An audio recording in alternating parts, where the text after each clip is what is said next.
Coming up on today's podcast, I gotta say my life has improved with the lack My of health is just stupendously greater, having more the history of the steel market, and essentially took 15% of the market share for scrap steel, an absolute powerhouse of a company that people are grasping onto during these dark times to keep them afloat. Like AI does 20% or 80% of the legwork, but that 20% that you need the human touch, the expertise, the eye. Because I have one of the few jobs in the world. A bad day for me means I lose money, so I have to be very cautious. That might be what triggers the end of year market rally. Welcome to the 7th episode of the Growth and Gains podcast. Today, we have a little bit of a different episode. I had a fund manager who was going to come on the podcast, but last minute he had to cancel. He couldn't make it, so we decided to wing it. Monte then got his Hawaiian shirt, some sunglasses on, and a cigar, and I decided to join him, and we got carried away. We talked about cigars, we talked about fitness, we talked about video games we liked, and then we broke down different markets, such as the steel market, talked about energy, talked about AI, and talked about what could probably bring about a rally into the end of the year for the markets. So if you want to hear any of that, I'll put timestamps down below so you can kind of skip around because we jump from a lot of different topics. But nonetheless, if you want to watch it all the way to the end, I think you'll enjoy the ride, and I hope you enjoy this episode. So I went to the cigar shop outside my neighborhood. When the guy saw me, he was like, "Oh, hey, you can have all these too," and he got them out of his car. I never even heard of this. So he gave me 5. What are those? He gave me a variety pack of Fratellos. Fratello. Hold on, it's glimmering on the light. Pull one out if or is it ziplocked or whatever? It's ziplocked, but they're also all individually wrapped. So I guess I can go ahead and open them. Oh yeah. I was shopping on some deals yesterday. I told myself I would not buy any more cigars this month. My humidors are at capacity, and I saw a deal that I just could not pass up. It was 20 cigars. 5, which I'm going to smoke next, since this one's down to the nub. I'm going to smoke this Monte Cristo by AJ Fernandez. It's a great Nicaraguan cigar, very dark, very bold, very spicy of a cigar. But the rest of them was 15 Cahibas, 5 red dot, 5 black label, and 5 of the crystal. So it's like, damn, for $80, I cannot pass this deal up. It was just too good to be true. Very nice. Yeah, especially since the Cahibas, whenever I see them on sale, it's usually for like $7-8 a stick, and it's like, man, I'm scoring them for $4. I cannot complain about that. See, I don't know cigars as well as you. For those who are unaware, Monty has a cigar blog, and when we started talking about cigars, he helped me pick up this habit of having a cigar every once in a while. I don't have them as frequently as he does, but I do every once in a while.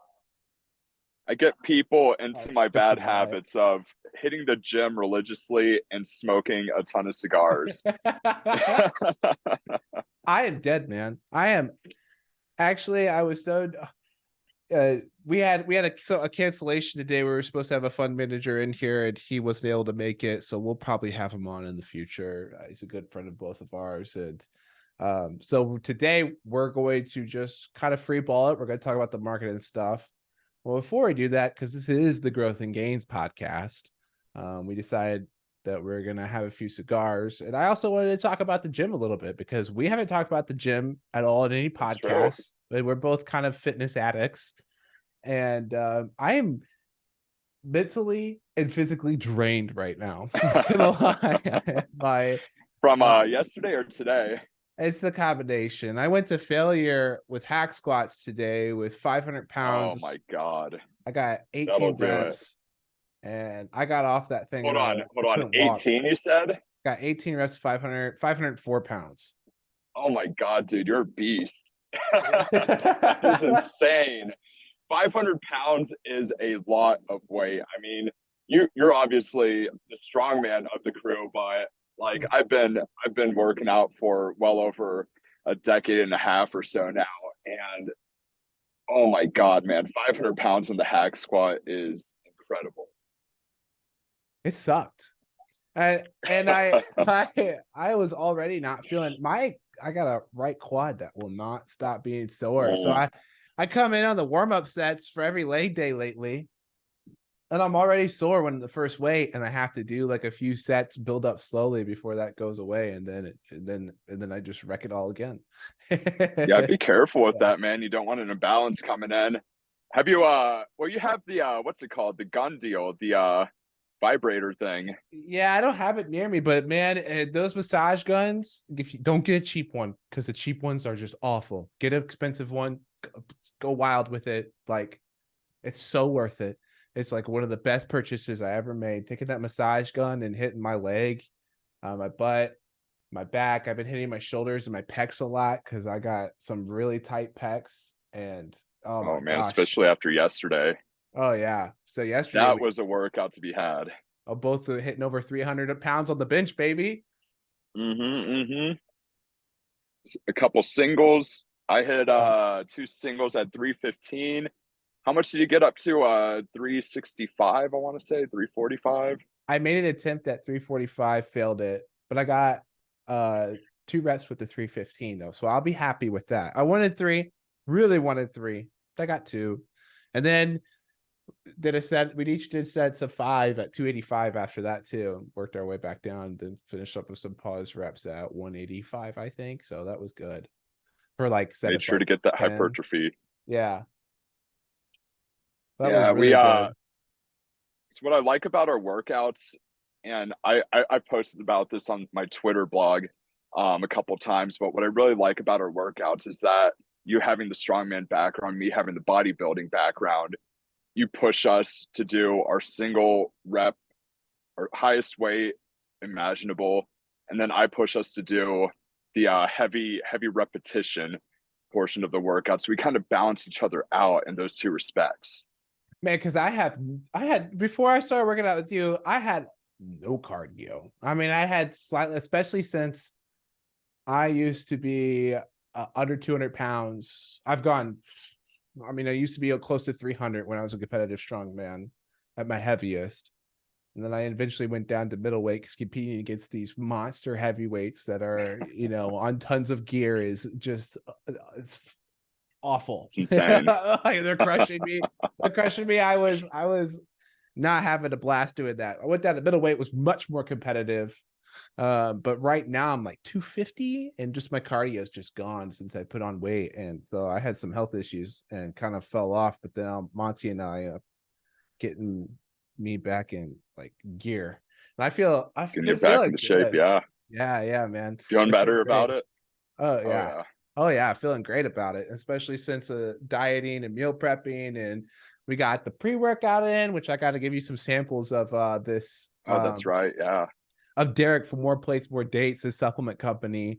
Gorilla Mind is like, I won't buy anything else. I know there's a company you said you like, but I probably shouldn't hype it up too much because I want him to give us a partnership because Yeah, come on, I'll neglect to mention my supplements then. But I will bring you a man. sample. We can do a side-by-side comparison. We'll each take a serving of both and just have like an insanely wild heart attack workout.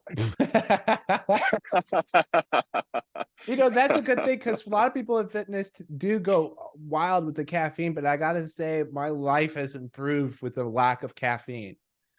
And I take zinc, magnesium, fish oils, the CoQ10s, and then some non-caffeine based workout. It's like a nitrate based workout, pre-workout, and some creatine. And right now I'm really happy with that daily mixture before the workouts. It's just taking all those at once. And I take the vitamin D's too. I got some vitamin D pills because I have a deficit. You had a deficit too. So And I'd like to emphasize your use of CoQ10 because I just started rolling onto that about a month or two ago. And so for those that are listening in that don't know their supplements that well, CoQ10 is good for heart support. And especially for us bigger guys, I'm weighing in at 235 pounds. And Josh, he's a few pounds over me, way beefier legs than me. So no comparison. But CoQ10, especially for us bigger guys, it helps support the heart. So especially if you're going extra hard at the gym, it's not going to just damage you. You have to remember it's a muscle and it's pounding in your chest when you're picking up those heavy weights. So this will help moderate that. It'll help keep the arteries clean and keep you in good shape. Very important. Very important. Very But yeah, important. that's similar to my supplement stack. You know, I take my daily multivitamin, take my Super B complex, my CoQ10. What else do I take? Oh, my Zyrtec. Got to keep the allergies away. Um, I'll It's like, forget to take it if I don't yeah. take it with everything else. What else do I take? I used to take iron, but I recently, in the last couple months, started bringing in more steaks into my weekly meals. So about 2-3 times a week, I'll have red meat to accentuate my iron, and that'll help you with being lightheaded as well as just feeling lethargic all the time. You know, having red meat or supplementing iron, it's good for that kind of thing. And then obviously the pre-workout. Unlike Josh, I do like my caffeine still and take my 100 milligram pre-workout, drink 3-4 cups of coffee a day so I can stay in zombie mode and not be falling asleep all the time. And it gets me going. It's nice. Yeah. I Mm-hmm. remember when I was in college, I just did too much caffeine, and it ended up leading to a health scare because I was like consuming a gram of caffeine every day, energy drink plus pre-workout, sometimes 2 energy drinks plus my pre-workout plus a coffee every day for like 3 years before I finally was like, uh-oh. I had a bit of scare, thought I was having a heart attack one day. And there was probably a combination of the fact that all I had for like a week was like one meal a day and a bunch of caffeine. And I was Mm-hmm. trying to cut down. I was at like probably 10% body fat or less at that point too, when that happened. Oh, that's low. Yeah. And Yeah. I'd like to cover that topic briefly too, the importance of a proper diet plan to where making sure that you get all your calories in for the day. I know a lot of people, you know, we're in this fitness craze right now where we need to diet, we need to exercise. And you know, what I typically hear is carbs are dangerous, they make you fat. Where interestingly enough, this last year I started bringing in more carbs into my diet, reducing my cardio down quite a bit. I was trying to lean out in the last couple years, and you know that kind of goes back to I was just lethargic all the time, just exhausted. So I swapped those two out, increased my carbs. And I'll tell you, I am leaner than I'd ever been when I was doing 45 minutes of cardio every day, going down to 10, 15 minutes a day just to keep the heart strength up. I I will say I feel like my health is just stupendously greater, having more carbs, having less cardio, focusing more on the strength training with you. Yeah. That's awesome, man. That's fantastic. Do you feel like you're stronger than ever, or do you feel like you go through phases of building that strength or leaning back on that and going for lighter weight, higher reps and more hypertrophy, or like, do you feel like you're stronger than ever right now? Because Oh yeah, for those who aren't aware, I'm 29 and Monte, you're 30, right? I'm 31? 30, correct? Yeah. 30. Okay, yeah. Yeah. So you Yeah, feel I like, had the big 30 this year. yeah. Are you But feeling no, old? yeah, I God, every my hips are just done. Like, I mean, not done, but I feel like just getting up from the couch, I have to take a minute to wiggle out the hips from stiffness. But no, I'll tell you, just being at 30, I feel like I'm stronger than ever. And especially after a workout yesterday, I hit back and biceps today. And I don't know what it was, but it felt like a light switch just flipped on. And I was just knocking out um just max sets. Like I was able to increase my weight. I was doing what did we agree the exercise was called? Lat pull downs or Yes. That was right. That was right. there's no official term for it apparently, or at least on some random ass fitness app his buddy was using. But so I was doing lat pull downs with the neutral grip, kind of like a wider neutral grip. And my typical weight that I'm able to get up to on that for 10, 12 reps has been, I'd say, comfortably 225 with a nice pause squeeze at the bottom, slow. What is that? The eccentric going Yep. back up with the slow eccentric. And today I was able to crank out 10 good reps at 275 pounds for 3 sets. It felt good. It felt really good. And just a reference, I'm having Josh do a lot more of these too, where we do these pause reps where you hold, squeeze at the bottom, and then slowly pick it back up. And man, I just felt my muscles were just they were just feeling it today, man. I felt Yeah, good. good. Man, and for those who, I think everyone's been able to tell, because I think actually two people have mentioned it on the podcast, but you're so much wider than me. You have such a huge back. So those back, first time I did workout with you, the first thought I had was like, oh, I've been wimping out on my back workouts because this is awful. This is absolutely horrendous. And I loved it. And especially on lat pull downs, it wasn't until I was working side by side with you. I'm not even up to 225. I think I'm up to 90 now. I could do 90 pounds for a good 190. 100, yeah, the 190, sorry. Yeah, yeah. 190 for a good like 8 to 10 reps. That was like, but I'm peaking out there. I don't know why I suck so much of that movement. It doesn't seem to be, because my bent over rows, I hit 315 for 10, and that Yeah, I felt saw good. that video you sent me. Those were pretty solid reps right there. Yeah, and so I mean, other lifts, because the back seemed fine, but my bent over pull downs are just, or my overhead lat pull downs are just awful. Which I'm 90% sure that is the actual name for that. I don't know why that his app Overhead isn't lat pull bringing it up. downs. Yeah, it's so goofy. I don't know what was going on. I Why he know. couldn't find it, because he's trying to log all his workouts, and I used to log my workouts, probably should, but I kind of just I was typing them out, posting them to social media on Twitter, and then a bunch of people were like, "Stop filling up. You're supposed to help me with stock names and give commentary on the market. Why are you filling up your feed with workout stuff?" I was like, "Fine, I'll stop." Yeah, that kind of But happened to me too on the Substack. I lost 2 subscribers. I was just on a roll with my cigar review one week. I did like three days in a row, and I lost 2 subscribers on the final one. It's like, well, all right, I'll pull back on that, go back to just doing equity investments and stick to what people want to read. But it's no, like interesting. People, I want to hover on that. I want to double click on that for a moment, because people are very fickle when it comes to content creation. This is a very hard game to play, because if you, even this conversation right now might be disinteresting to some people, but I'll put timestamps on the video so they can skip past it if they don't care. And we'll talk about the markets and stocks and stuff. But if you even deviate slightly from what they have boxed you in as what you do or provide, they'll immediately just unfollow, or they'll peace out, or they'll get mad. And it's like, holy cow, I'm a diverse human being. I'm gonna share what I do. I mean, come on. yeah. Let me explore other avenues and share them along my journey in life if I want to. Why does that correlate to an unfollow? That's probably also a little bit of me being too sensitive, and just I shouldn't just care and just shouldn't even pay attention, because I know for sure I'm watching those follower numbers a little too closely. Yeah, I'm But still building my Substack, so I'm very closely watching those subscriber numbers. But it's just amazing when you talk to people that work in our industry.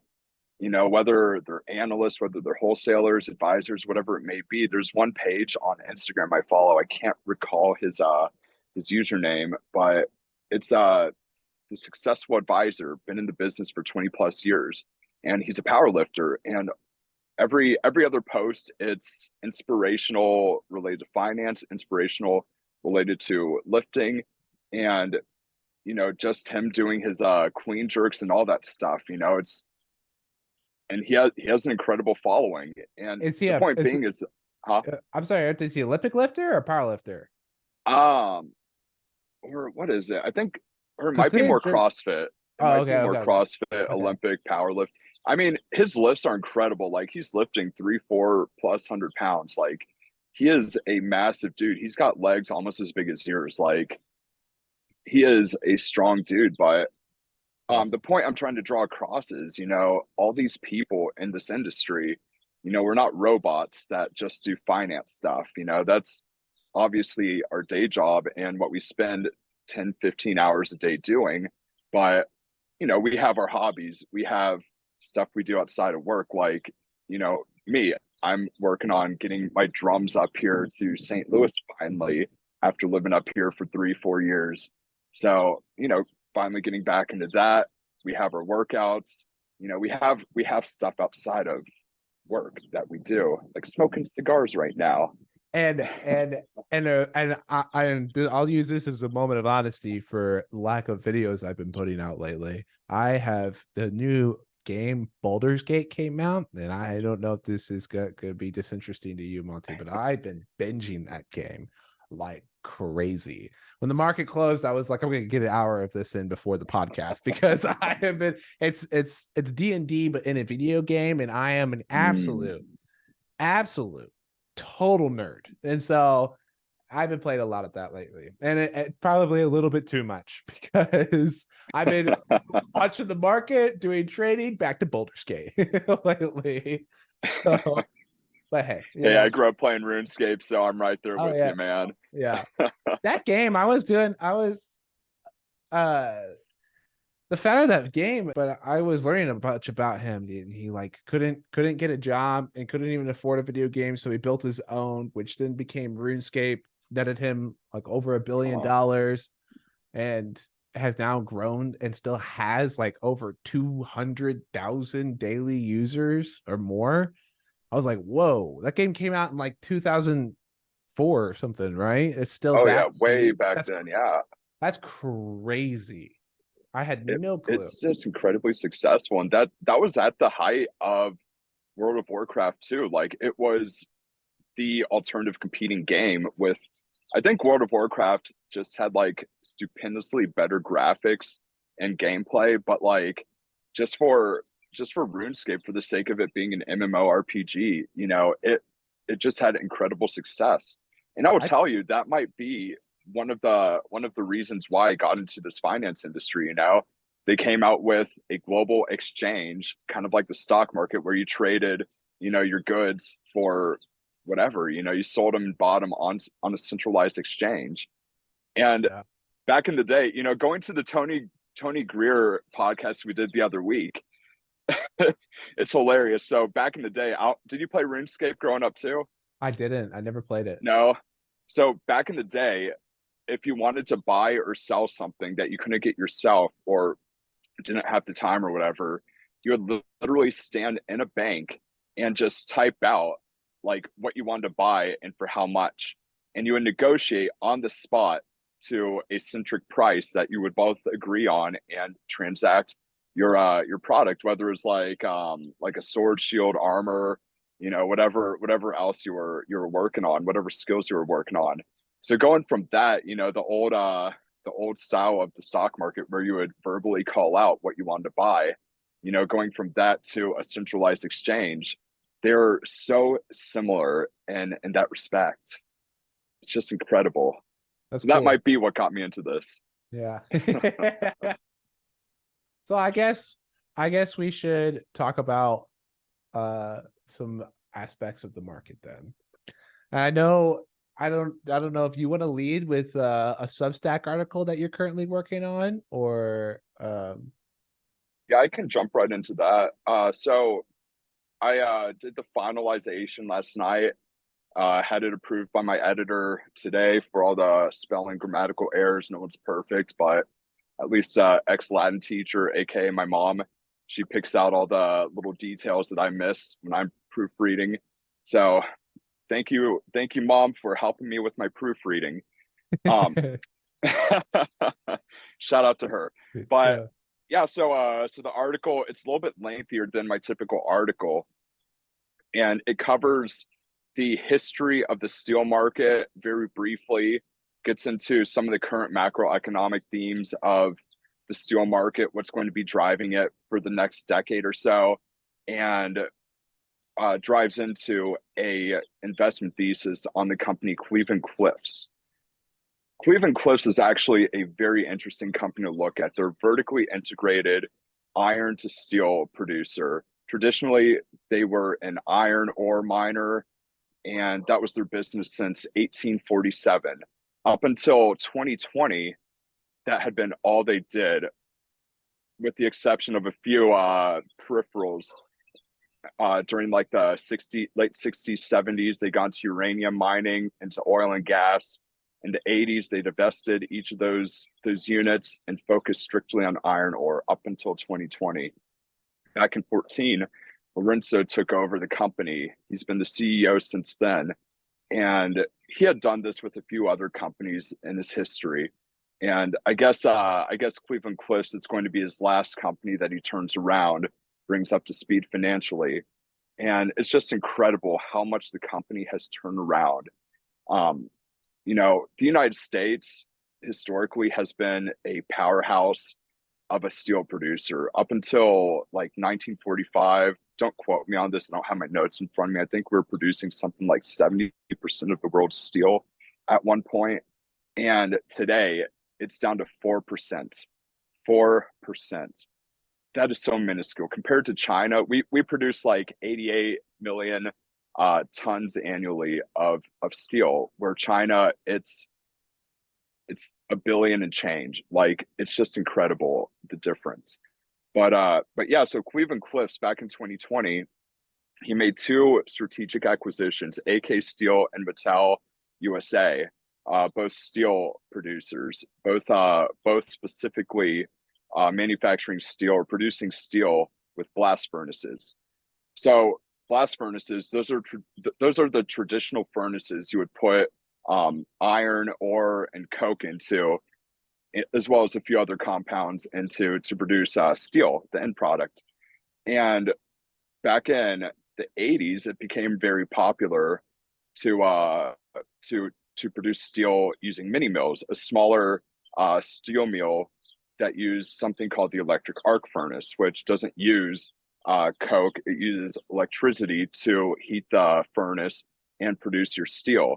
The only difference is that the electric arc furnace, it utilizes primarily scrap steel, which, it's a little bit dirtier. It might have some copper and other impurities that go into play into the furnace and spits out a less pure steel product, as opposed to the blast furnace that Cleveland Cliffs utilizes, which uses their HBI, hot bricked iron, that they produce in-house. And it produces a higher quality, more durable, and more pleasing steel. So like, on vehicles, on your car, what was it? And don't quote me on this figure too, I don't have my notes. It's something like 55% of your vehicle is made of steel. So Cleveland Cliffs' product, everything on the exterior, everything that's visible to the eye, it's going to be their steel, or probably their steel. I think just Cleveland Cliffs and US Steel are the two steel firms in the United States that utilizes blast furnaces. So mini mills, they're great for their specific products, for building rebar, things like that go into buildings, as well as like the steel beams that go into roads. But as far as like the visible steel you would see on a vehicle, it just doesn't cut it. So he made those two strategic acquisitions back in 2020. And then I believe it was 2022, he acquired Ferris something trading company, a scrap steel manufacturer, or not manufacturer, but a scrap steel company that essentially he closed the loop on, making the end product of pure steel, taking in the scrap steel from production of that virgin steel, as well as scrap steel from their clients of like old vehicles, things like that, and essentially took 15% of the market share for scrap steel with this acquisition. So they are an absolute powerhouse of a company when it comes to the steel industry. They have their corner of the market. They're very good, very focused, and just do a superb job. So what you'll find in my article released tomorrow at around, I think I scheduled it for like 1:30 or so, is that they're still, I don't want to say they're still turning around the company. It's still a work in progress. They're deleveraging the company. They bought back or retired $550 million of senior notes this last 6 months. They've also bought back close to $100 million worth of shares this year so far too. And I don't know if this is a finite detail, but Lorenzo did hint on the second quarter earnings call, that they might be bringing back the dividend once the share price is at an appropriate value. So it's not going to happen today. It's not going to happen tomorrow. It's probably not going to happen for the rest of the year, maybe next year or two. But he did hint that he intends on bringing back a dividend. So once that happens, or in preparation for when that happens, this stock has the potential to do great things. That's awesome. I would also, what is the stock ticker? The stock ticker is CLF. It trades, I think it was trading somewhere like 15 and change today. It's been bouncing around for the last couple years, somewhere between, I want to say, $12 to back when Russia invaded Ukraine, it shot up to 20 something bucks, or it might have shot up more. I haven't checked it historically in a minute. It was But COF. CLF. L as in ladybird. But the stock, if you can get a quote from around that time, 2022, during the invasion, I think it shot up pretty high on just that momentum. 3404. 3404. What has trickled back down since the steel market has moderated since then. I mean, what steel prices, they shot up. I think it was something like 1,300 a ton and change, somewhere in that range at the time, before moderating back down to I want to say around 700 a ton. Currently, Cleveland Cliffs minimum price for their hot rolled steel, I want to say earlier this year they raised the price up to 1,300. It's rolled back to I want to say 950 or so a ton. So it's pretty elevated historically speaking. I mean, the average 10 years, 700 a ton. So it's still pretty well elevated. And, just given that they control 8 of the, I want to say 11 blast furnaces in the United States, they recently, in the last couple of years, idled one of them. So they're running 7. So there's, I believe, 10 that are up and running right now. And I don't want to say he's threatened to do this, but he's hinted that if steel prices don't meet his expectations, he can idle more mills. So I think the ball's really in his court as far as pricing power. I mean, he's between Cleveland Cliffs and US Steel, they have the duopoly of high quality virgin steel in the United States. Oh, and one last point I'd like to make. I'm sorry I haven't let you talk for the last couple minutes, but one last point I'd like to make is that Cleveland Cliffs is taking the initiative to create a more ESG friendly steel product. So this last year, they've been testing out using hydrogen instead of all coke to inject into the mesh or molten steel to heat it up and produce the end result.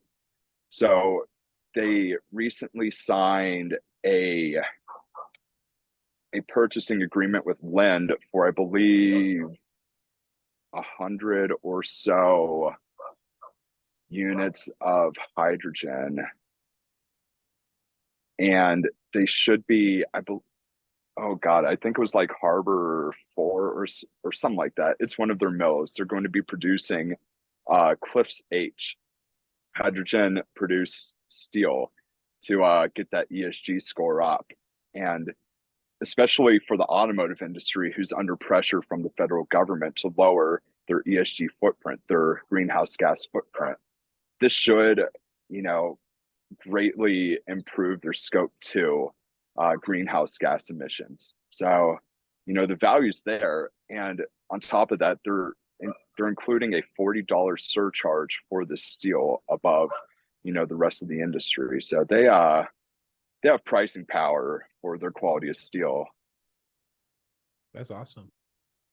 And that, folks, is how you do a deep dive. I That's highlighted cool. a lot of things. There's more detail in the paper. It gets Yeah. more in depth. I just can't draw that much info off the top of my head. It's still pretty Yeah. fresh. Yeah. That's cool though. So, I mean, did you usually include a macro analysis with that as well? Do you think that they're Correct. likely to really be a top performer coming into next year if we see coming into next year we see a recession pour out? Or do you think that they're going to also suffer from the lack from a withdrawal of demand that might bring prices down more? Yeah, and that will also be covered in the analysis published tomorrow. And the Substack is the Peach Pit. Yeah, For absolutely. those that don't know, but There'll be a link down below for it on YouTube. And if you're on Spotify or Apple, just Google Peach Pit Substack. it should show So up. and Or this should Michael Del Monte, that'll show up too somewhere in the list. I look myself up just in case anything fishy pops up, but now let's edit that out. That's funny. Just a So side note. Uh-huh. uh have you been watching the market daily moves at all for the S&P or the move index? I know has a lot of people stirring right now. Have you looked into that at all or Not in a couple days. I've been seeing the S&P pretty mixed, going back and forth the last few days, last week or so. It's been pretty down, right? Or I guess yeah. that would fall under your territory. Yeah, the S&P's been really touch and go. I did a short yesterday talking about how VIX has started to wake up because we've seen some downside moves without much of a reaction out of the VIX. It's been suppressed for multiple months now. And so we broke to a new high coming into the beginning of August. We see that it's also staying pretty much above the highs that we saw in June right now. And I think the market's starting to get worried about all these signals that we're getting from these companies about a lack of demand after the Federal Reserve said that recession is no longer their base case or, in their opinion, necessary. But I think recession is already here. I just think I think lots of people, including me, were wrong about how long it would take for those interest rates to play out within the economy due to how much money they had printed. And to Mhm. touch on that, I heard one analyst today in a Twitter Spaces talk about how construction numbers are still good, and that's one of the leading um, indicators that's used for whether a recession is here or will develop. And he said the construction numbers are so good, so I don't know why anyone's talking about a recession. It's one of his opinion best indicators, and to that I think we've talked about this before, but I would say, okay, Build Back Better is completely made that indicator just not very useful because it's just a bunch of government stimulus. Biden in the past has praised China, said that we should be more like China. China's game plan is build endless cities to keep the economy Mhm. running. It's not, and we can see right now that doesn't work long term. It's not a Oh good plan. no. Now, it's probably a better plan than endless QE, quantitative easing, because that only benefits the wealthy. Because we've seen for the market the way it supported things so far, it's actually seemed to be much more effective for the broader public than just the top rich guys. And that was an interesting point that I heard Mike Green recently bring up, and so Mhm. that's a really interesting thought as well. But And regardless of I'd like to double click using your term on construction. So I also cover that a little bit in the paper to be released. So where going into the Build Back Better, the infrastructure bill, the IRA, as well as the CHIPS Act, most specifically to the CHIPS Act, is that there is something like 29 foundries, semiconductor foundries, currently under development in the United States alone. So there's still work to be had, and other articles I've written about focusing more on power transmission. A lot of the I guess infrastructure being built out, especially going into as we bring in more wind turbines, more solar power generation. A lot of these, as you know, they're intermittent energy sources. They're not continuously running like traditional fossil fuels. So you need to essentially modernize, rebuild the power transmission infrastructure to be able to take these intermittent loads. Because if you think about it, if you have a continuous energy source, you don't really have to switch something on and off. It's switched on, it's going, it's consistent. But if you have the intermittency, you have to be able to have a fallback power source that can switch on in an instant with no fail. So it's just incredible how much modernization is going into a lot of these new projects. And I cover this in my research with Quanta Services as well as Argon, two EPC firms in the United States. And it's just incredible. I can't quote you on how much how many coal power, let me try this again. Coal-fired power plants are going to be retired over the next 10 years and being replaced with either natural gas, renewables, or renewables with natural gas as a reserve power source. So there's an incredible amount of infrastructure being built out over the next decade.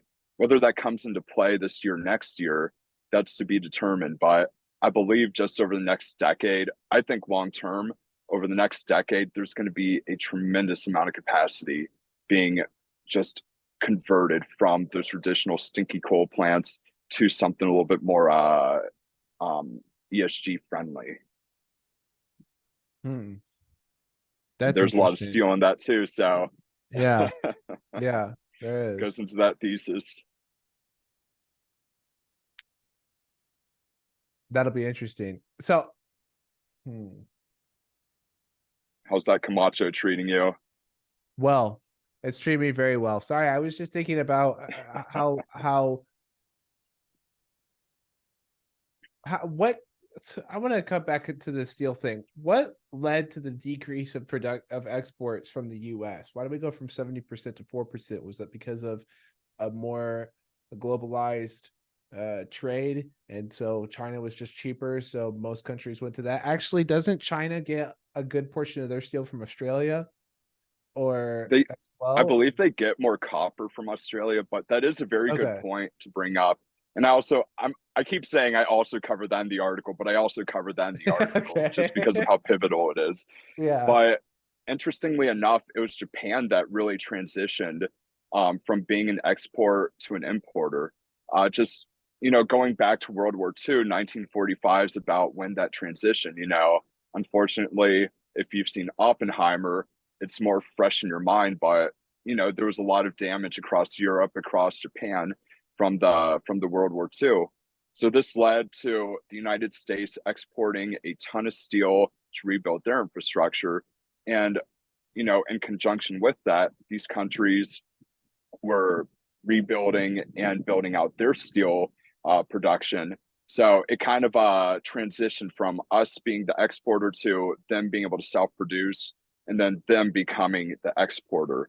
And what's interesting is that, Japan, they say they produce a lower quality steel. I'm not a steel expert, so I can't verify that by any stretch, but that's what the experts tell me. So they essentially just dumped a ton of cheap steel. They have lower labor costs, they have lower ESG requirements. They can emit whatever greenhouse gases, not so much recently, but they historically have been less regulated compared to the United States steel industry. And what year was it? I think it was like 2019, I want to say. Donald Trump enacted the anti-dumping tariffs for materials, primarily steel, to create a more balanced economy to where, the United States producers can produce to make a profit instead of producing at a loss. So it's been balanced out in the last couple years. It's still, we're still producing less than we had historically, but we're producing enough to maintain the industries that need it, specifically the automotive industry. And this also plays into my core thesis as well, to where if you look at auto production, lightweight vehicles that you and I drive, it just tremendously dipped down since 2020, since the lockdowns, and has been slowly recovering. Supply chains are loosened up. I believe last year, 2022's production was something like 10 million and change vehicles produced. This year, they're looking closer to 14, I want to say. I'm still skeptical on that number, but that's what the analysts are suggesting. So it should be more normalized compared to pre-COVID-19 figures. So, just driving into steel, um, volumes had been pretty suppressed. I think they were down like 7% compared to 2019 figures for the last few years. But that should all change as supply chains are loosened up, as auto manufacturing picks up again, and things more normalize in that manufacturing space. But just to note, the ISM manufacturing PMI, that's been super bearish for the last 9 months. And the ISM in their last publishing, they noted that this is the longest time the manufacturing index has been in contractionary territory since the global financial crisis. In 08? That spooks me. 07, 08, that spooks me. I don't know if it's alerting anybody else, but that spooks me. The fact that services are accentuated. They've been running at what, like 54, 57 or something like that the last year, while manufacturing, these physical assets, these tangible assets, has just been running in contractionary territory. There's something going on. I can't put my finger on it, but there's something going on in the old economy that, it's just super bearish. Yeah. That is really bearish.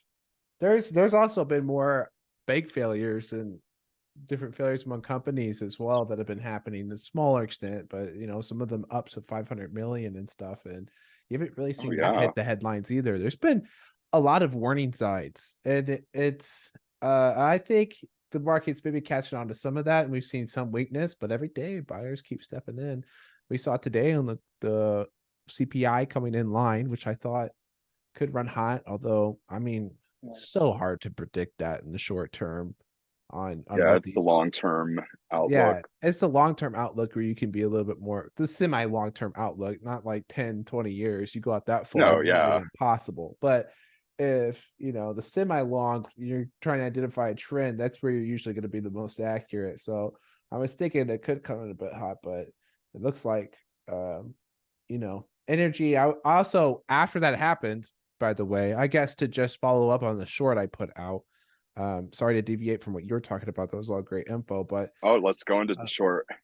Yeah, so I was in that short, I was talking about gasoline prices rising, diesel prices rising, oil coming back, and then how that might be a concern for inflation. But then I ran the numbers, and I think oil would need to go to 150 for this to actually affect these inflation prints. It's just too small of a percentage. So and it looks like everything's being driven by rent and stuff. So I think that was a wrong estimation that I made, just off a poor intuition on that one. I want to insinuate that quite yet, because if you think about it, it could, all this year, or go on. Sorry, I'm talking about purely off that. Now, if you think about the ripple effects of energy prices increasing and what they could cause for the broader economy, it's definitely, actually, you just help me put that together, because the other thing I would worry if energy prices start to go up is where the consumer is at right now, because we have such high credit right now. I think we hit $1 trillion in consumer credit. And that's crazy high. If you raise energy prices, if gasoline goes up, even if it's only temporary, you're going to do massive amounts of damage to retail. Absolutely. Who's already extended themselves and drained their savings accounts. So and if you pull up this chart I'll send you, it's actually pretty interesting, because if you look at consumer savings versus consumer credit, they actually inverted in the last couple months. There's more outstanding credit to savings just in the last couple months. Did you post that in So the Discord recently?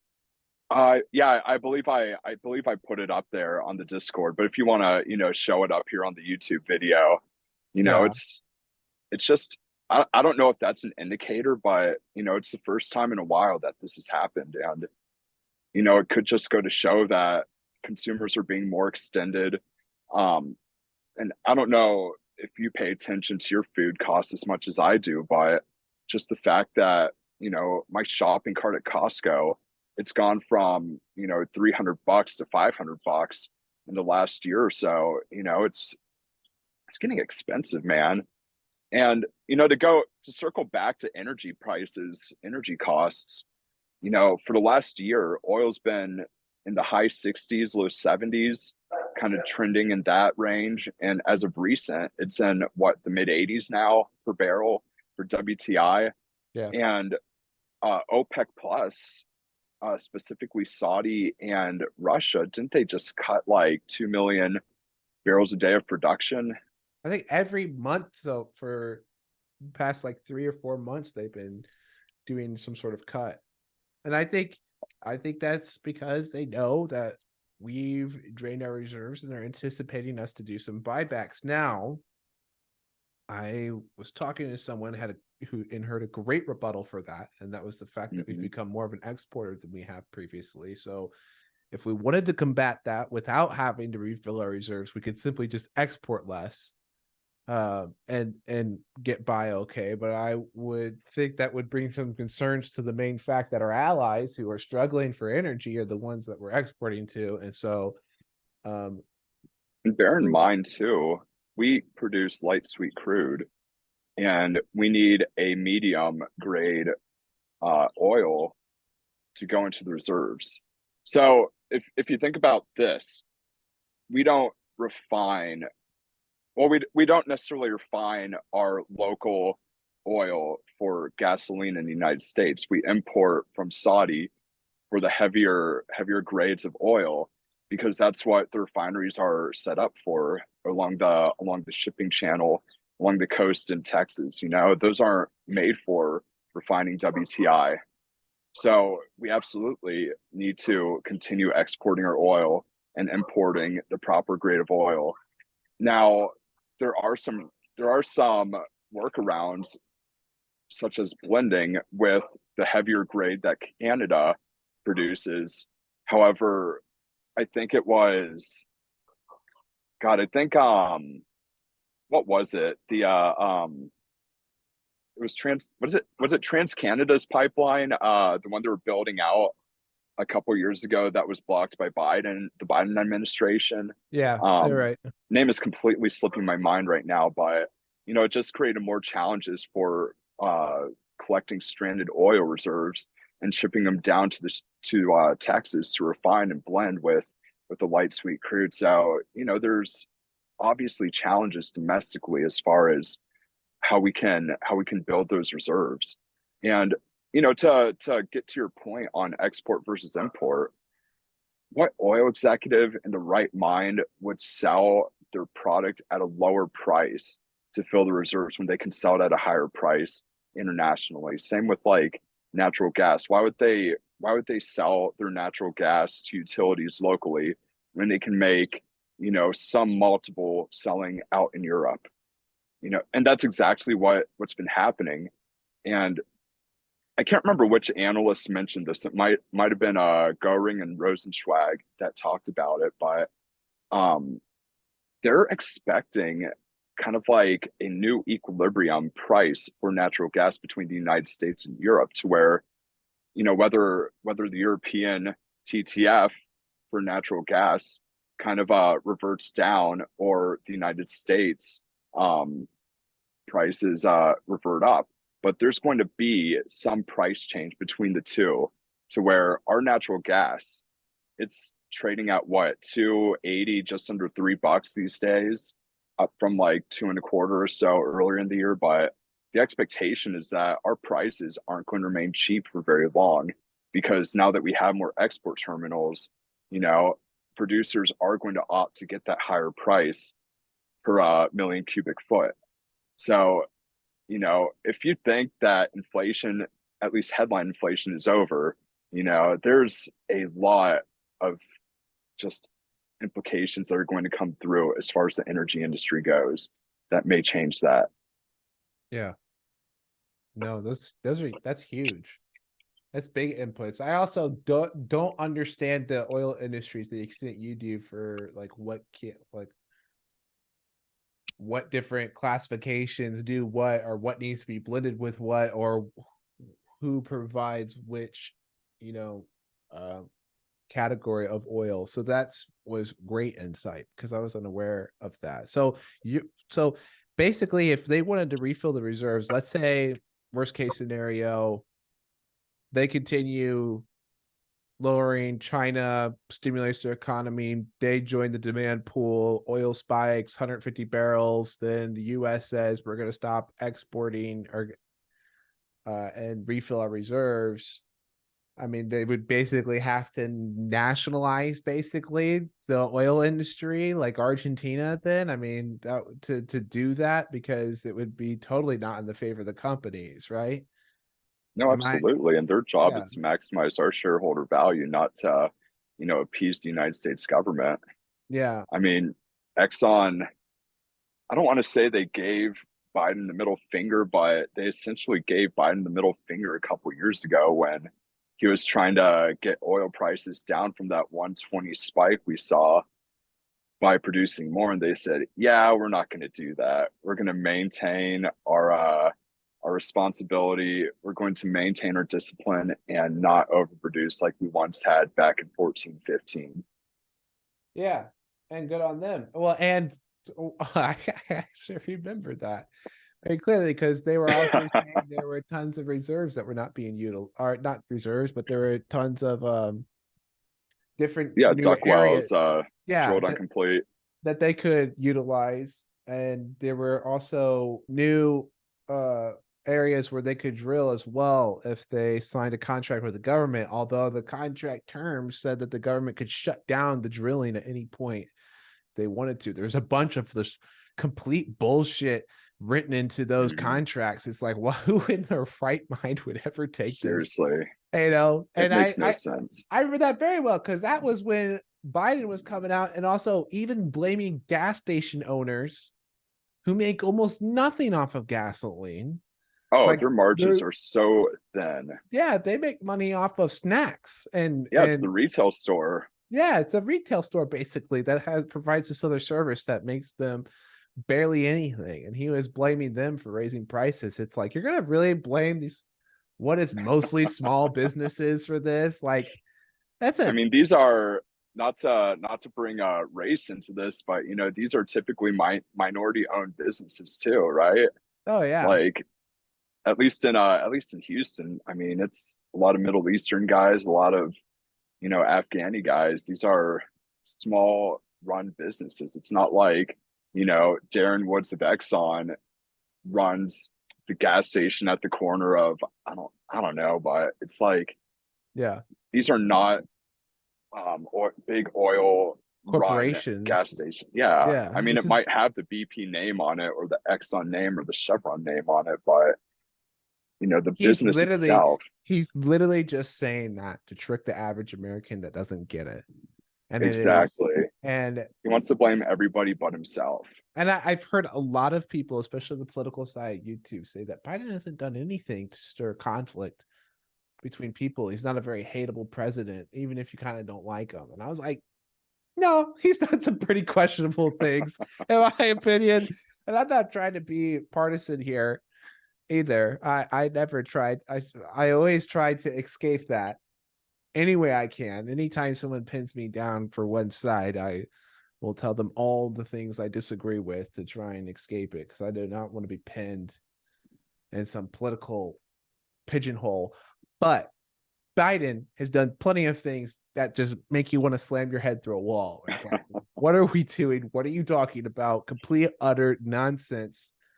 Just playing games and hoping people aren't smart enough to get it. And unfortunately, most people aren't. They don't have the time to get informed. But I think we have done a lot of like high level macro and industrials and stuff, and oil and natural gas. Covered a lot there. I think we also got to talk about what's going on in technology right now when it comes to this Nvidia sell off and Tesla selling off, and we're seeing turnover broadly right now. And I think a lot of people are wondering, when is this next AI rally going to come around? I've heard lots of people say that they're still bullish. They see no reason to be bullish. And like, do you have any thoughts on that right now, Monte? Or I'm I'm so indifferent with AI. Like I majored in economics back at the University of Houston, graduating in 2016. I'm a young guy, I'm 30 years old. And half of my classes for my senior year were data modeling or lightly touched on machine learning, on data mining, on a lot of these data oriented practices. And honestly, for business case, this whole chat GPT thing, I think that's what really blew it up. But as far as like data analysis goes and machine learning, that's not really that new. I mean, maybe it keeps advancing in the practice, keeps getting popular, more understood, and there are business cases for optimizing operations. But as far as like, bringing into a manufacturing plant, as far as, I don't know, optimizing how, like, let's say chips are produced, for the testing and packaging portion, that's not really new. It's been around. So this whole AI hype, I get it. It's sexy. It's the new thing. But honestly, I think it's kind of like that little piece of light that people are grasping onto during these dark times to keep them afloat. It's like, you have that little glimmer of hope to keep positive and optimistic. But I think it's just overhyped. I mean, what's your opinion on this? Am I kind of getting it right, or am I looking at the wrong details here? I go back and forth because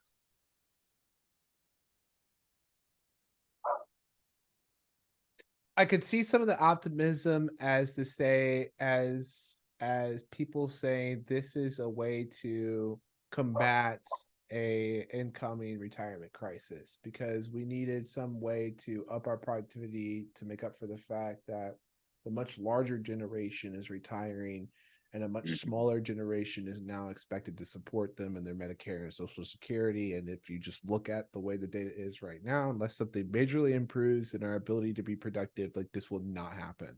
And so there's a catastrophic outcome with that if there is not some solution produced, and especially if we can keep producing massive amounts of debt. Now, AI, I think, gives the potential or the hope that you're saying, because I think it's another part of the dark times, right? Anyone who's in the financial world is majorly aware of this. I mean, but I think that it's not there yet, and I think it's hard to see how much the productivity is actually affecting big corporations and stuff like that. As I said with Tony Greer, individually, for me, it's fantastic, not only as a meme, but also as productivity. If I need a quick research on a company, I don't want to read through Roblox's entire earnings report. I can feed it the manuscripts, tell me the important details. And it's Oh yeah. really good at stuff like that, especially if you feed it the data. So I mean, even when we were coming up with a name for the podcast, you just yeah. gave it some criteria, it spit out 20 names or ideas for us to look at. And, Yes. I was going to say, I was working back a couple months ago when we were looking at art for my Substack. We came up with a few ideas. Some of them were pretty close, but none were on the money. And I brought the idea, my favorite one, to one of my buddies that does a lot of graphics design and art. And, the way he put it was, this is probably the best way to use AI art to generate a massive amount of ideas in a short amount of time. And it helps you better conceptualize and understand what looks good, what doesn't look good, what works, what doesn't work. And then once you come up with that best idea, you can better describe it to the artist on, this is what I'm thinking. Can you make this happen? Yes. Yes. I expect AI to be a massive factor in future tattoos that I want to get as well. And so but I mean, just speaking to that and not in joking way, I think there's a lot of people who are concerned that it's going to hurt artists and stuff.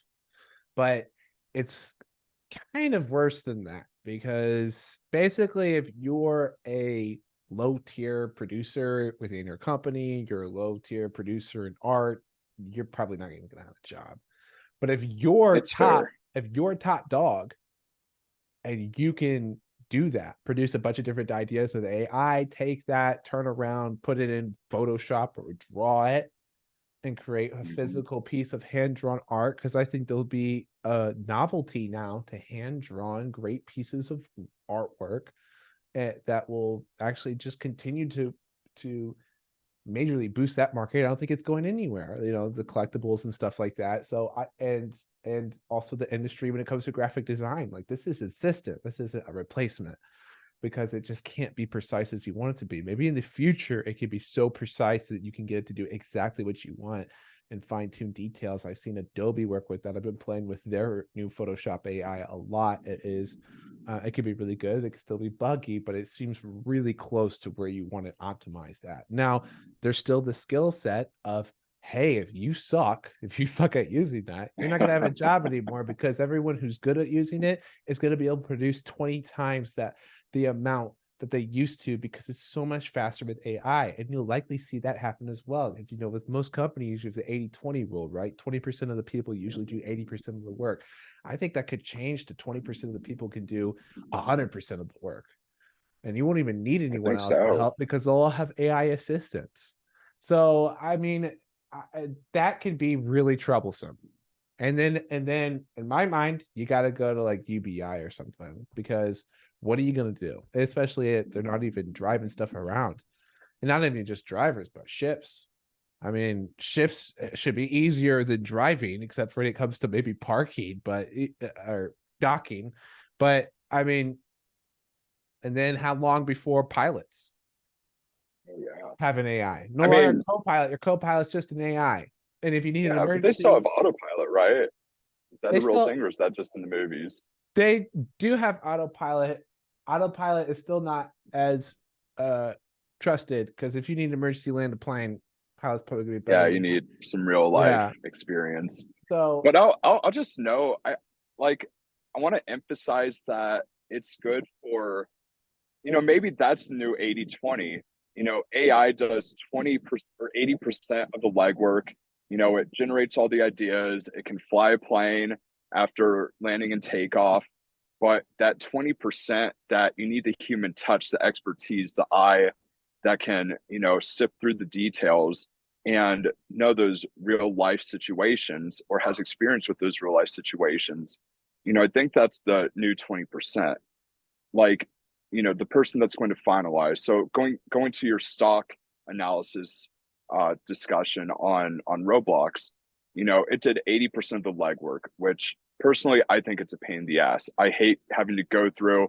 I don't have a Bloomberg terminal, and I have to go through the 10Ks, 10Qs, pull all the data, which Excel has their pull from web feature, which saves me a hell of a lot of time from punching it in. But I have to still pull in the data and organize it and analyze it.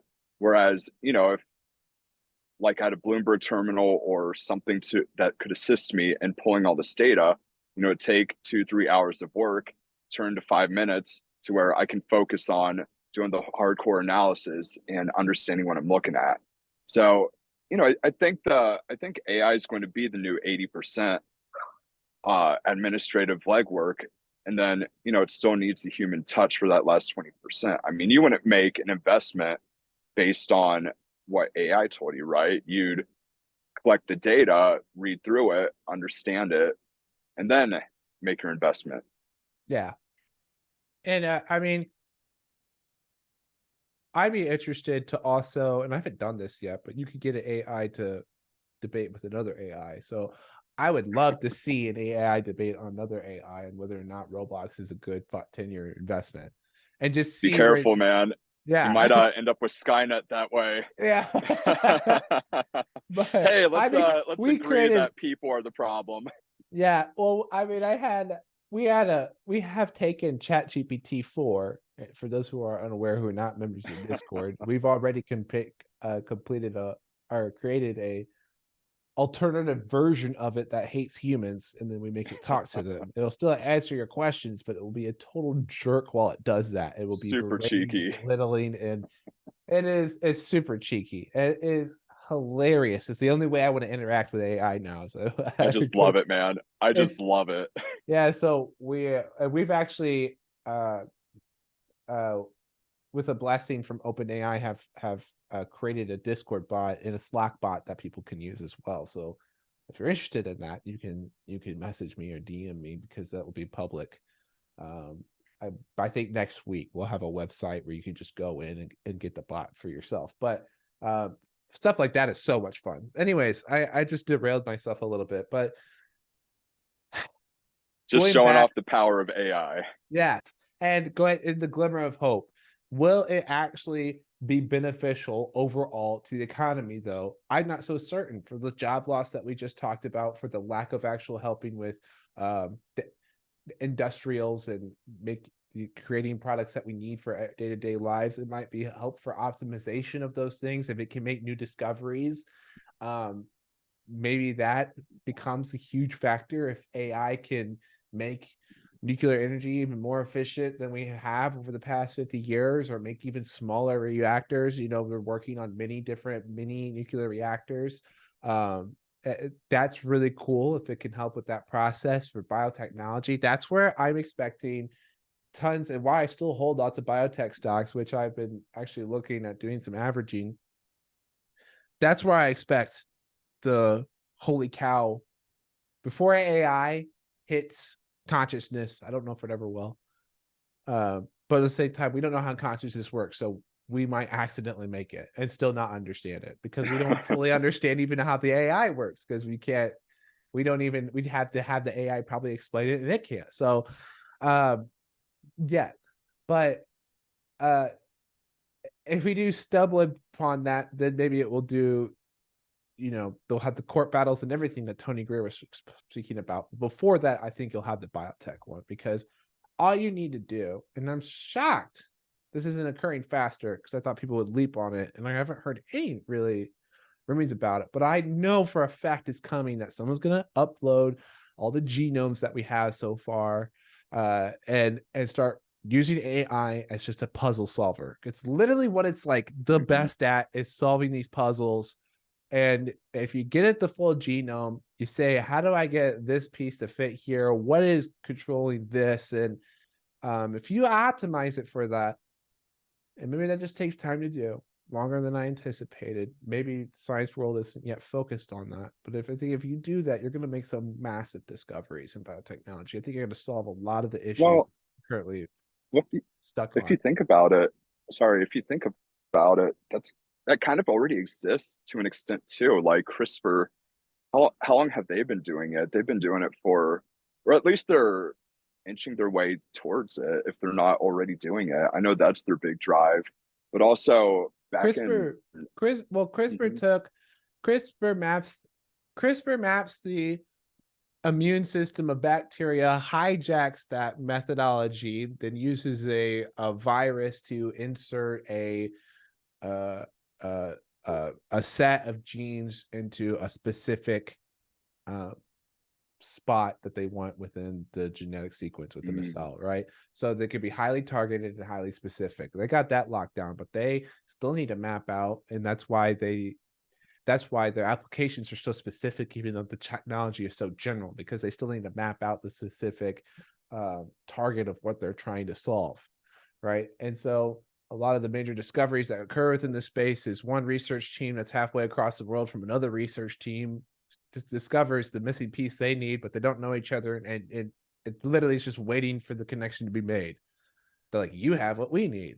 And so like that's what actually keeps a lot of the innovation from not happening faster, is just connecting those pieces. So if everyone uploads the research to some international database, then you have an AI scrape it, you might be surprised how many things have already solved that we're just not aware of. We just need to connect the dots and get more communicative. So then you have companies like Twist Biosciences, where I mean they're basically a semiconductor biotechnology company. I don't know how the market isn't like completely star-dazed about that combination, but except that the fact that they're probably struggling to buy semiconductors to hold all the data, but they have massive genomes, and I think they're also a prime candidate to incorporate AI into all that data and even optimize their systems even better. So waiting for that announcement to come out, and that's also why I'm a holder, even though the stock's gone from $214 to $22.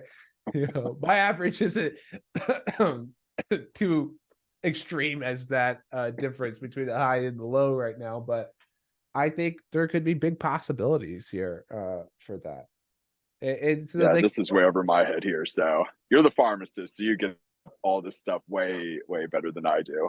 Yeah, but I mean, and even then, I'm when I go through the research I'm doing now, I'm far removed enough that I have to study up a bit before I can interpret it. So I'm not as deep as I used to be. My ankles are in the water, but I used to be knee deep in it back in the day when I was majoring in it. But I think that's really interesting. And so I mean, when it comes to the actual movement out of these companies, though, when it comes to NVIDIA and AMD and stuff, I'm wondering if we're going to see a pullback on the demand due to the lack of usage that we've seen. And if the market got a little too ahead of itself, or if the be constraints, we just saw a purchase from China to NVIDIA for, I think it was, I could double check how much it was, $5 billion worth of chips. And I'm expecting Biden to be like, no, you can't do that, but for political reasons, to try and block that. They talked about that today in the Wall Street Journal, I believe, either today or yesterday, to where they're looking at they're continuing. I mean, this has been going on for a couple of years now, but they were looking at more chip restrictions between China and the US, specifically for AI related semiconductors.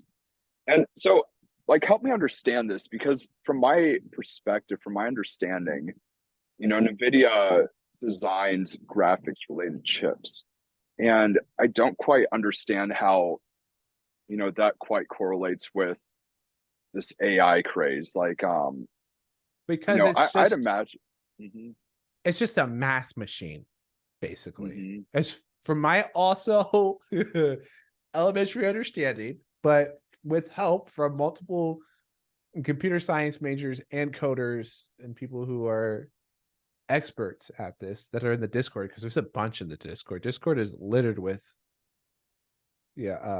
coding wizards. One of my subscribers in the Discord is the one who helped me learn to code in my very novice understanding and usage of it. But the graphics card basically is a math machine. It's basically the most efficient way to do multiple complex mathematical equations all together. That's why they are also so good for Bitcoin mining, because all Bitcoin is completing complex math problems basically and getting paid for the process.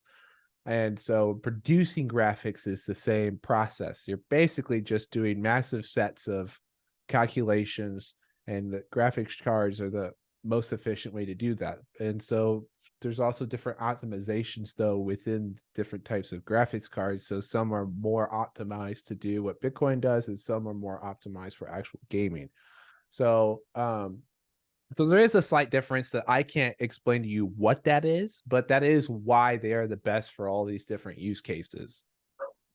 Okay, that makes sense, because my mind was thinking, you're compiling these mass amount of data. When it's storage, like what Micron develops, wouldn't that be more focused on for this AI craze than what NVIDIA does? So that makes sense. That makes a lot more sense. And I think Micron will still play a massive role too. Because you gotta store all this. Everything's going to the cloud. These clouds need storages, and then you gotta find different ways to house all that, keep it cold. That's why they're building all these new data centers in Montana, I believe. They were in New York near water sources in New York. Now they're near the Montana River, I think, is where they're building the next largest one. So because it's a massive, you got power for this, you gotta get enough space for it, because you gotta build these huge data servers to run everything, and I think it's an explosive energy industry. So I mean, I think Micron will still play a massive role. It's just there's not as much profits there or innovation as there is with the other ones, which are every year getting better and better and better. I would say the jump that we took from last year, from 2021 to 2022, wasn't as big as the previous year, but we'll see what kind of jump they make. And NVIDIA has been putting out right around November, we'll come out with another graphics card, the next series. We'll see what kind of jump we're able to make then. But from the 300 series to the 400 series, from my understanding, wasn't that extreme. It was just very minute. I mean, and it comes to gamers, both those companies said that gaming's on the decline, and that was Really? Oh yeah, AMD actually on That's their interesting. Yeah, well, so we'll need to hear from NVIDIA, which I thought was interesting, because usually with inflation up and everything, if we do hit a recession, usually streaming and gaming start to explode because everyone's searching for escapism. And but AMD and NVIDIA both reported that demand had fallen off, which is hilarious, because if you want to build a PC right now, I built my computer for $3,600 because I had to do it during COVID. I had to get a new computer. So you could probably build a computer just as good as mine, which is a really nice custom built liquid cooled PC. You could probably build the same computer for like $1,200 right now. Oh So man, I'm gonna be calling you in a couple months when I bring all my studio equipment up here. I'm gonna need something to run that Pro Tools on. yeah, yeah. So I mean, it's a great time to go out and build something, or actually have. I didn't even have when I bought during 2020. I couldn't even buy a graphics card. I had to go to a store who were like, we have some that we keep on the side, but we can't sell them. They're for custom builds. And I was like, just give me a custom build. I need a freaking computer, and if I'm gonna get one, it better be able to do anything. So, and Yeah, I that's when, remember that period too. yeah, That was when yeah, like blockchain, Bitcoin, all that mining stuff just took off. And that kind of begged another question for me too, in relation to just this explosion in graphics cards, is to where, I don't know the state of mining these days, but I'd imagine just how much it's kind of settled down. There's got to yes. be some inventory out there of used graphics cards that these companies can buy instead of buying new. And that's probably what has caused prices to come down, and why they expect a lack of demand for not because the need to make the move to the better stuff isn't there for gaming. At least it just is non-existent. I have a 3700, and now of course the 4000 series is out, and so that's the newest one. There's literally no reason for me to upgrade to it.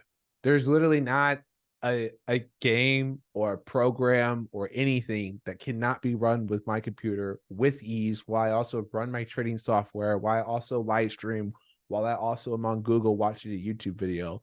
I can do all of that, and my computer runs it effortlessly. There's literally no reason whatsoever for me to upgrade. And on top of that, I could, if you wanted to build a new one, you don't have to buy the newest thing to also be at the same capability. It takes usually developers many years to catch up. So, and with the lack of demand, although there is a difference usually for the graphics cards being used to mine rather than game, there is it's going to be a surplus running around. Now, lots of people were using their, although gamers if you are listening to this, you're like, I want to build a PC, maybe I should buy one of those old graphics cards that were used for mining.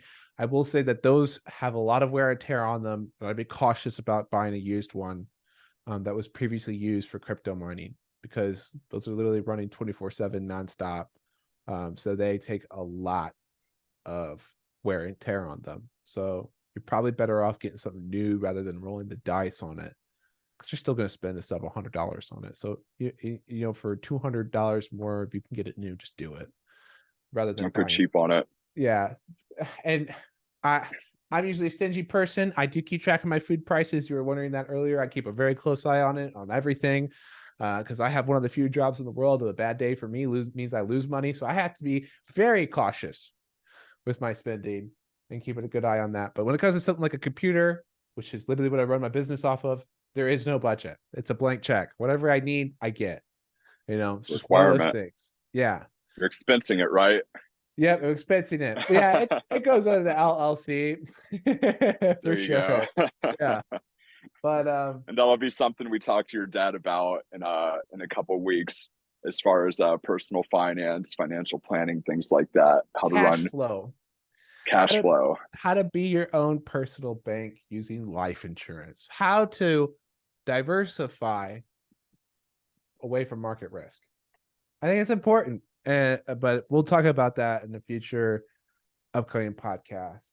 And I'll talk about like why I have a long term and why I also have life insurance and all of that then. But I do think, and I wanted to make sure we got this into the podcast. We're coming up to about an hour, 20 minutes right now. But before we wrap things up, I do want to say that ChatGPT 5, if I'm remembering correctly, is supposed to come out in October.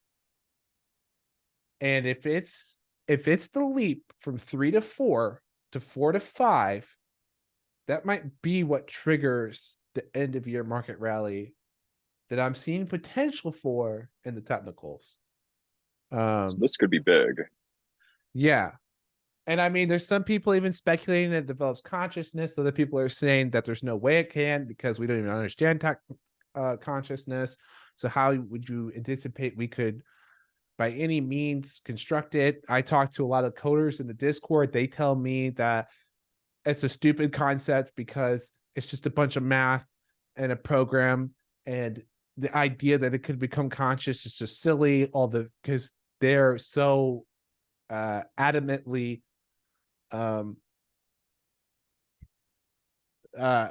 against the fear mongering of AI taking over and the Matrix references and stuff like that. They're very like, this is not something to be feared. This is just a tool. People need to stop freaking out.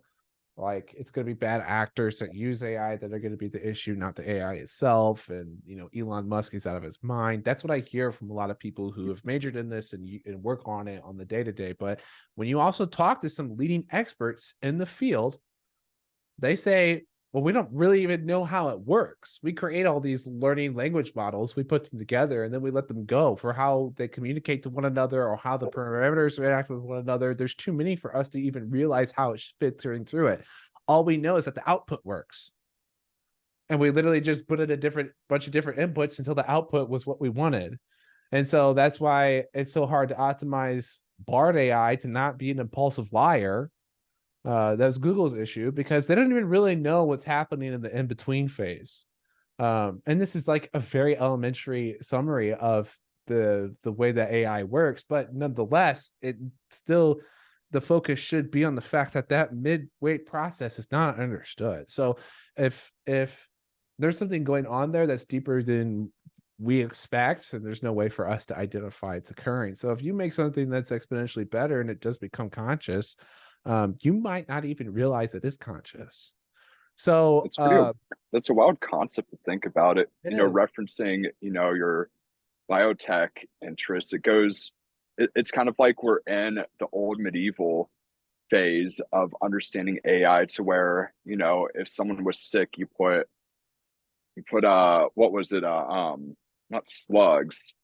What were those Leeches. bugs? Leeches. Sorry, slipped my mind for a second. You put leeches on and you're cured.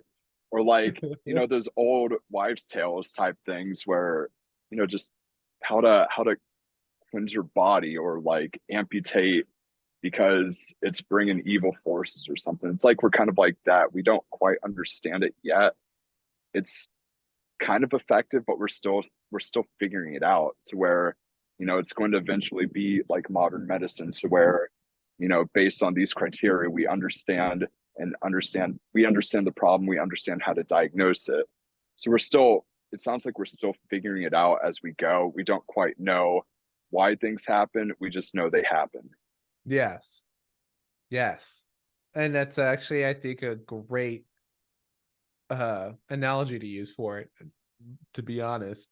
And uh I definitely feel like we're in medieval times with, also, this is going to be a tangent, but with the people who believe that we are in a simulation theory, because I think that's hilarious.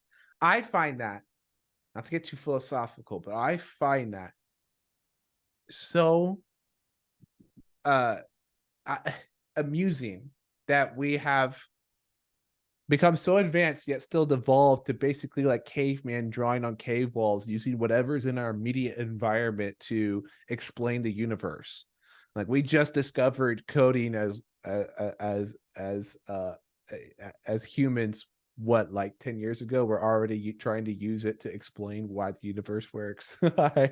We're saying, well, everything can be solved with math or figured out with math, so therefore we live in a simulation. It's like it's like explaining the universe does not uh unraveling the mysteries of the universe does not mean that the whole thing is fake, because what would be the whole basis for that construct of belief just falls apart if you dive into it with any sort of scrutiny or critical analysis at all. Then I just think it's hilarious. It's absolutely it's backwards though. If you talk to any math major, like my brother and one of his best friends growing up, they were both math majors at top universities in Texas. And if you talk to them, math it's not made for for creating problems, but it's the solution to problems of the universe. It's the way to explain why things are the way they are using figures. Yeah, it's a method of communication. That's why I said it was unraveling the universe rather than explaining the universe, because you use it to uncover why things work the way they do. It's not Exactly. It's like Elliott wave theory. Elliott wave theory doesn't dictate the market. The market is dictated by some chaotic conundrum of people buying and selling. But Elliott wave theory helps explain investor rationale throughout the long periods of psychology of time. it. Yeah. Yeah. And even that's So, an art form, because you have to actually use the appropriate, you have to read the appropriate waves to even get it right. Otherwise, it's just completely useless. And that's why there's so many different variations of wave development. That we're probably talking over a lot of people's heads with that one, but it's just like when you come to math, if you use the wrong equation to try and figure out why something is occurring, you might get an answer, then find out that answer is completely wrong, because you didn't use the right equation, and it will just lead you astray and not be helpful at all. So you have to figure out after the fact with math. yeah, yeah, yeah. And sometimes it takes 100 years to figure out, oh wait, all that was a whoopsie. Then you get Goodwill Hunting over here, figures out in 2 minutes. Yeah. And But no, one last thing I want to cover on is or at least one of the last things I want to cover on is, that Roku article I put out the other week, and how incredible this pricing action has been just the last 2 weeks since publishing, to where, I as I put out a short article on Roku. My expectations were, margins are compressing, operations are going to be harder, especially as if we go into a recession, the first budget that's cut is advertising. So there's potentially long-term implications if we were to run into a deeper recession from where we're at currently. And I traded, this is one of the first stocks that I'm actively trading again. I've been passively, or not passively, but I've been very long-term oriented on my trades, where I buy, hold, monitor, adjust positions as they get too big or too small. But this is the first time actually utilizing options in quite a while to play the trends. And what I'll say is that my first trade on it was pre-earnings, bought going into earnings, sold the day before earnings, made a small profit on it. Stock shot up after publication of my short piece by like 30+%, from 75 to what was it, up to like 96, 98 or so a share. Yeah, went And to 98. around that time I bought some more options, some put options. My expectation was this was going to shoot up, dwindle back down.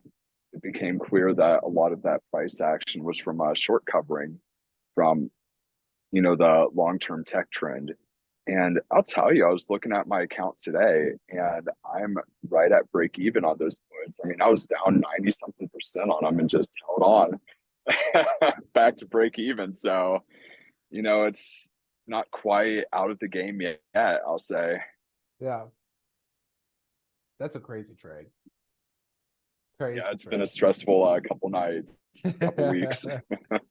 I was shorting it on the way down and closed them way too early. I'm just looking at the performance of the stock today, and I mean, some of the market got some choppiness, but this did not, closing at a new low into the end of the day. This has done nothing but melt down, not very trading very well with the greater market at all. So yeah, No, absolutely. it would definitely seem to be a lot of that was just short covering for And I sure. might have come off way too bearish with high 20s, low 30s price target, but you just never know with these things.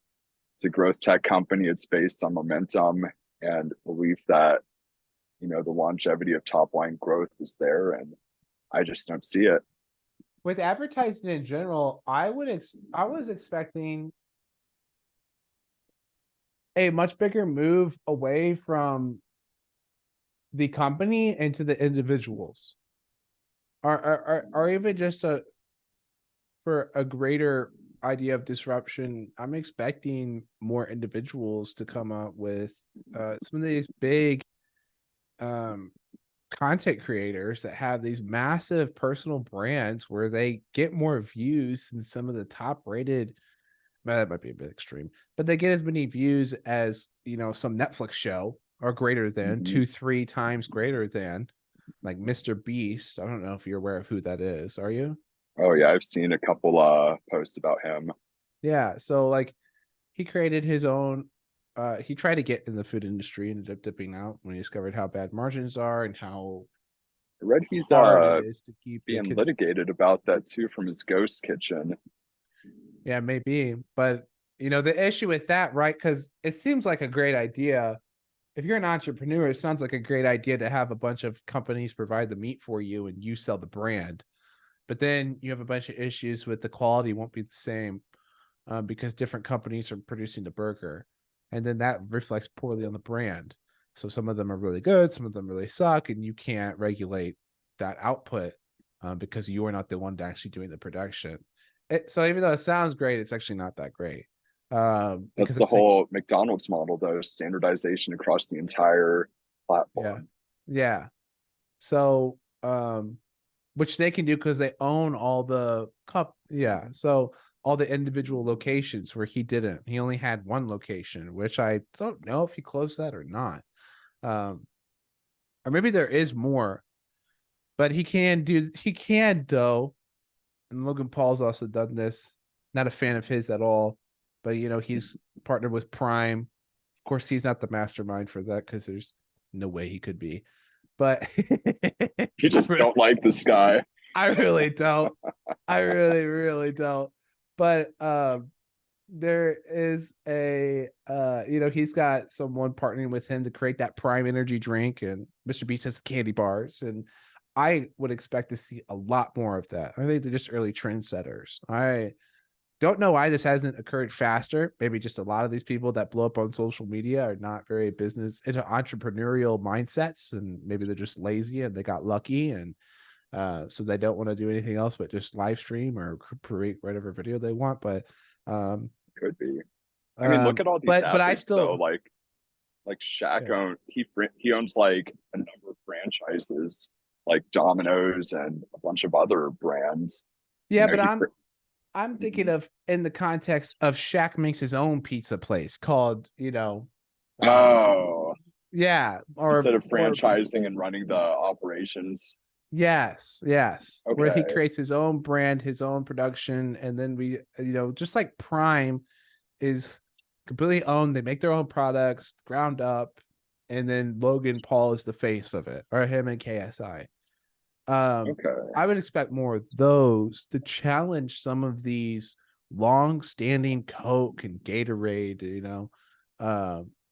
conglomerates that have basically ran a monopoly or duopoly between Coke and Pepsi over the markets because their products suck and they sucked for a long When's the last time. time you had a Coke or a Pepsi, man? I I haven't don't. had a soda in well over a Yeah, decade or two. I've been drinking that. I My girl bought some Olipop's, which is supposed to be good for digestive health. I did not realize that. I just thought it was a really good low calorie low carb. Oh no. I drank like four of those. I was destroyed. It was game over. So, but um, Don't get me started on kombucha, man. yeah, That just goes right through me. yeah. But I would expect someone to make like a really healthy alternative that's natural and that could go mainstream. Now, the level of production that these companies are and margins that these companies get to operate at when they have such a massive manufacturing complex set up is hard to compete with. But if you can only be $1 more and you can produce a better product or something like that, you can't succeed. And I think Liquid Death and other name brands, all the energy drink companies, the independent energy drink companies have proven that. So that it's really hard, but it is doable, And so I'm waiting for more of that to occur because I'm sick of these old brands. And we need a disruption anyways. We need some sort of disruption. Coke and Pepsi I are, agree with you, man. Like yeah, get a healthy and not like a food packaging labeling healthy. I mean actually healthy, don't fudge the numbers on the packaging to make it appear healthy, I can't tell you how much disdain I have for like when I'm shopping for oatmeal, there's like protein packed oatmeal. It's like, okay, it's 5 grams of protein, it's whey protein. I'm not gonna eat that shit. Have like an actual like real health product. Like, I know I wasn't going to mention the brand, but I use Redcon One for my supplements.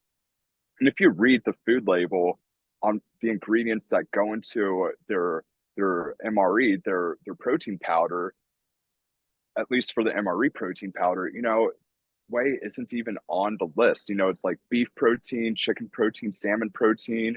For carbs, it's like yams, oats, just like whole foods. It doesn't have to be intricate, it doesn't have to be stupid expensive, but especially with this fitness craze, this health craze, let's get out the old adage and actually make something that's good for our guts, good for our health and livelihoods.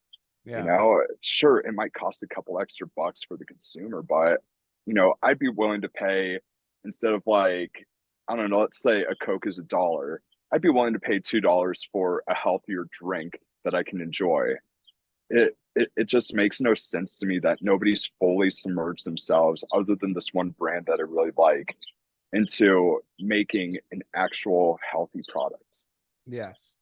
And I also don't want people to think that I am drawing a correlation between Prime, Logan's brand Prime, and healthiness because it's non-existent. No, two different things. Two Yeah, different things. Prime is not healthy. It's garbage. It's not what I'm. It's not. It's not what I'm looking for when I want competition with Gatorade and stuff. And I don't drink it, so there's no it's just reference loaded there. with There's no. it's water with potassium, and that's literally it. And this Uh, guy understands so little, not even the basics, and of nutrition that he's complaining about other hydration drinks or performance beverages having salt in them. It's like you need salt. If you sweat a yeah, you lot, need salt. you need to Salt's an replenish that electrolyte. salt. that's why it's kind of salty, dude. It's like it needs to be in there, and he's I mean, complaining about hell, it. I put a Yeah. teaspoon of salt in my pre-workout every morning. Like, you need Yes. salt. Yes. There's So how many people have hypertension? Like, salt isn't that bad of a thing to consume. yes, and but it's that level of there's what he's got millions of people buying it off the shelf because they don't get it and they don't understand. I even remember it's gonna be random, but I remember being like a seventh grader and having the dare officer come tell us that Gatorade isn't actually good for you and not smoke weed, all that other stuff. But he went on this random tangent. I don't even know why I remember this, but in seventh grade he told me Gatorade was good, and I remember believing that all the way up until college, where I was like, wait, that guy was an idiot. I mean, shit, look at us during our workouts, man. We'll have Sour Patch Kids to get our Oh yeah. glycogen levels up. Like, a little bit of sugar, a little bit of salt, it is not bad for you during a performance activity. Yes. It's incredible how much the science and these old, like, wives' tales have changed over the years from this is what I believe because somebody told me to. This is actually what the science says. Yes. That's nice. It's beneficial. And we're waiting for more science on AI. We're coming for a circle. I think that was is it anything you wanna finish up with, Monty? That Substack, as you said earlier, comes out tomorrow at noon to 1, you said? Somewhere in there. I can't Central remember where Time I scheduled Zone. it for. Central Time Zone around 1:30 ish. Subscribe to The Peach Pit. It is Yes. the best full analysis of individual companies of the macro economy. I'm not obligated to sweet talk any of these companies, so you're going to get the real deal. You're going to get my full, unadulterated opinion on every name that I write about. So be sure to subscribe. And along with some great puns. Did you have a pun for the title of this one? I'm thinking about it because it's steel and they're American companies. I'm doing a play on words with British Steel, the old album. And sorry, Rob Halford, this is going to be American Steel. I like it. I like the way you put it together. I don't know. Yeah, that's great. Just comes to me. Yeah, that's great. So yeah, I mean that's thoughts for the market. If people want to know what I'm looking at for short-term trading, make sure you subscribe to the YouTube. And this we'll do in the weekly report on Sunday this week. I didn't want to do it before CPI data. I wanted to see how that played out, see the market reaction to it. And then I'll provide some more information on Sunday. So make sure you subscribe. Stay tuned to that. Make sure you also subscribe for the Growth and Gains podcast, Spotify, Apple Podcasts. And we need to come up with some sort of tagline. But for now, we'll just end it.